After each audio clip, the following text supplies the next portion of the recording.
பிரம்மாண்டமான அற்புதங்கள் கொடுக்கப்பட்டவங்க சுலைமான் நபி. ஜின்னை யாராவது நம்ம பார்த்திருக்கோமா? ஜின்னை பார்த்திருக்கோமா? எப்படி பார்க்க முடியுமா? முடியாது. இந்த உலகத்துல சில விஷயங்களை பார்க்க முடியாது. காற்றை நம்ம பார்க்க முடியுமா? மலக்குமார்களை பார்க்க முடியுமா?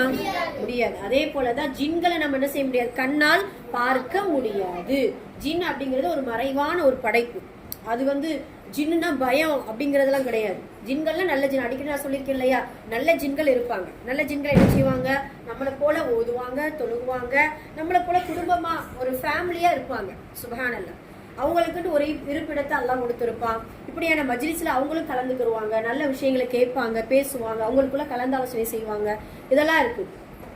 ஆனா சுலைமான் நபிக்கு அல்லாஹ் தஆலா ஜின்களை வசப்படுத்தியிருக்கான். அதே போல காற்றை வசப்படுத்தி கொடுத்திருக்கான்ப்பா. காற்று எப்படி காற்று வசப்படுத்துதுன்னா புரியுதா?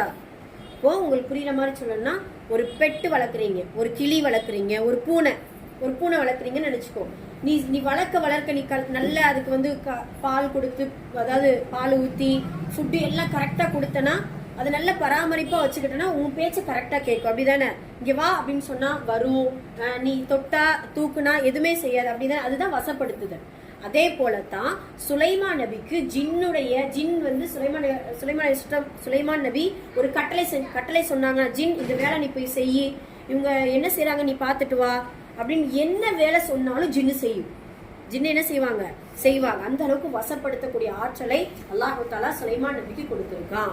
அதே போல காற்றை வசப்படுத்துதல். காற்றுனா எப்படி வசப்படுத்துறது அப்படின்னா, சுலைமான் நபி சொல்லுவாங்க, அதாவது காற்று அந்த ஒரு மேட் மாதிரி இருக்கும், புரியுதா? இதெல்லாம் மேஜிக்கோ ஒரு பெரிய ஏதோ ஒரு இது சொல்றாங்க, ஒரு கட்டுக்கதை சொல்றாங்கலாம் கிடையாது. நல்லா குர்ஆன்ல சொல்லக்கூடிய விஷயங்கள். இது வரலாறு ஃபுல்லா குர்ஆன்ல இருக்கு. ஒரு மேட், ஒரு போர்வை கொடுத்திருப்பான். அந்த போர்வையில சுலைமான் நபி உட்கார்ந்தாங்க அப்படின்னா அந்த போர்வை அப்படியே பறக்கும், அந்த மேட்டு பறக்கும். அதுல சுலைமான் நபி மட்டும் உட்கார மாட்டாங்க. ஏன்னா அவர் ஒரு அரசர் இல்ல, ஒரு மன்னர் இல்ல, அவருடைய சிம்மாசனத்துல அவர் உட்கார்ந்து இருப்பாரு.